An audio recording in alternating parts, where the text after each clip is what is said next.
There were lots and lots of articles that I could reference for you that I was looking at while the trick-or-treaters were coming to the door. However, I think it covers it pretty well, and this is not a recent article, so I'm going to flip screens here for just one moment. And this was an article written on the 1st of November 2010, so it's a year old, but the information is general enough that that shouldn't be a problem. This is Bloomberg at bloomberg.com/news 2010, etc. Anyway, I was Googling cooking oils because I thought that was a commodity of interest. It says cooking oils left behind in this year's surge in agriculture prices, which was 2010, are poised to catch up with grains as record demand cuts stockpiles by the most in 17 years. So the stockpiles of cooking oils have gone down more than at 17 years, if I read that correctly. And I'm a little tired, so I'm not sure I read it correctly. Inventories of soybean oil and palm oil used by Nestle SA, I'm guessing that's South America, and Unilever, and in everything from Hellmann's mayonnaise to Snickers candy bars will drop 12%. Okay, inventories was the beginning of that sentence, all that stuff in between. And then you go to inventories will drop 12% in the coming year as China and India increase consumption 11%. So the inventories are going down 12. The consumption of China and India are going up 11. This was a year ago information. U.S. Department of Agriculture data show what I just read. That's what it shows. Food prices climbed in September 2010 to the highest level since the crisis in 2008 that sparked riots from Haiti to Egypt, the United Nations says. Now, this is a quote. China's economy is growing, and there's no reason why the country will take any less food next week, next month, or next year, said Steve Nicholson, a commodity procurement specialist at International Food Products Corporation, a distributor and advisor on food ingredients in Fenton, Missouri. I can breathe now. Sorry for the grumbly voice. We've been able to produce more food in the past 2,000 years. Okay, sit up and take notice. Open your ears. We've been able to produce more food in the past 2,000 years, but can we do it fast enough to meet the demand from China and other emerging economies to stave off a crisis? Now, this is another place I want you to open up both ears again. Increasing wealth. The standard of living is going up, okay? Increasing wealth in Brazil, India, and China is boosting demand for grains, dairy, meat, and cooking oils. While, I don't know how to pronounce this, SIME Darby BHD, the world's biggest listed palm oil producer, is benefiting from rising prices. Governments from Beijing to New Delhi are trying to curb food inflation by raising imports, limiting exports, or selling stockpiles. And from other things I've read, it looks like they're pretty good at that stockpile thing they're doing. Per capita use of vegetable oils in China has more than doubled in a decade per capita. So for every person in China, each person is using roughly double. It says it's more than doubled in a decade, said Bill Nelson, a senior economist at DOANE Advisory Services, an agricultural research and advisory company in St. Louis. Running out of air here. Farm costs soar. Standard & Poor's agricultural index of 8 futures climbed 30% this year, led by corn, wheat, coffee, and cotton, as floods in Canada, Pakistan, and China and drought in Russia and across Europe killed crops. Floods killed crops. The economies of China and India, the biggest consumers of cooking oils, are okay. The economies of China and India, comma, the biggest consumers of cooking oils, comma, are growing at 3 times the speed of the U.S. You want me to read that again? Just in case you missed it. The economies, money, okay, the economies of China and India.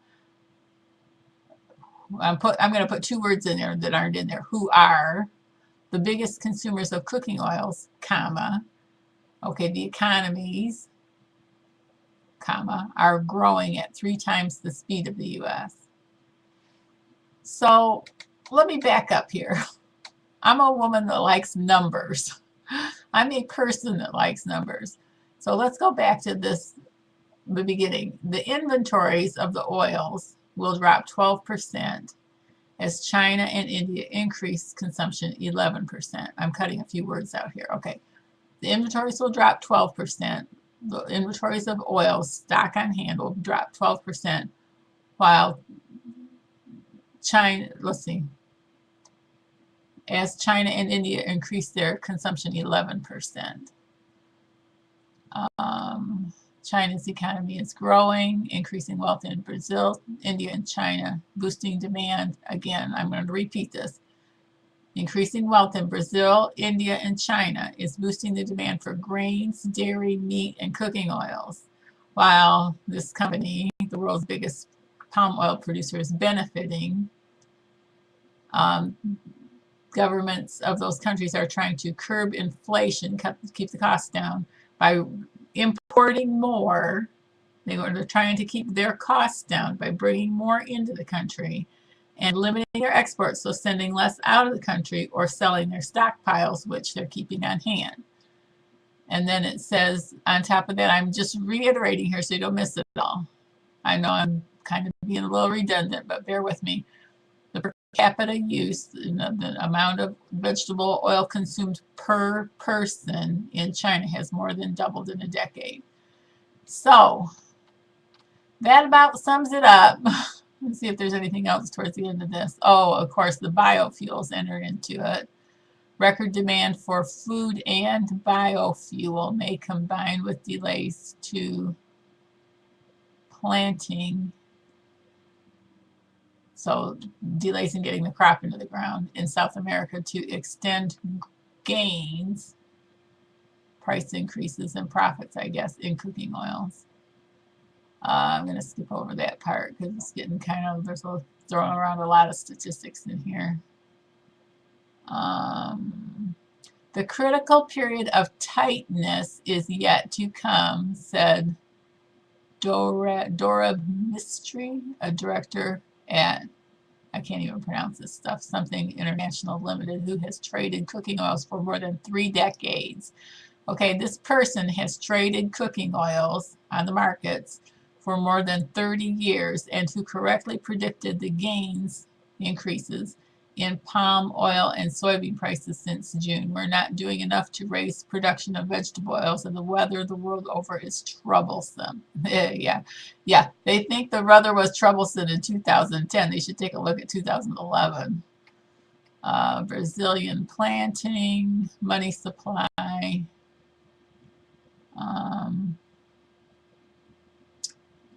It gets a little complex here. Let's see. Consumer inflation in China rose 3.6% in September. I'm assuming that's 2010. Oh, let's see. Well, that's about it. I think I'm going to quit right there. But the idea is that, let me flip back where I can see myself again. The idea is that people in these countries have more money to spend on higher quality food, and they're going to. And as they do, your prices will go up. I'm not going to do a separate video right this minute. I think I'm going to probably hold this off a day or two. But on my evening news, it said, hold on to your seats. It didn't say that. I'm telling you, hold on to your seats. Because they said that the price of peanut butter is going to increase by 24 to 40%. Now, I'd like to do a video on sugar. I would call it reserves, but there apparently isn't any in reserve. I got to check this out a little more thoroughly. I'd like to do a video on sugar and one on wheat, but I'm not there yet. So bear with me because this is kind of like a hobby avocation, trying to chase this stuff down, trying to I mean, you don't, I guess you don't need, I've said so many times before that we don't really need to know why, we just need to know how. But this has really grabbed my attention lately. Therefore, that's what I'm making videos about temporarily, and I will try to get back into the how very soon. And I'm sure there was more that I was going to put in here, but since it's over 10 minutes, I will quit. Happy Halloween. May you have more treats in your life than things that are not good. When I get tired, I have a hard time spitting words out. I've got candy wrappers laying all over here. You can't see it, but everything that I showed you, I laid down. So it's a mess. I got to put this stuff away. God bless you all, and we'll be talking soon.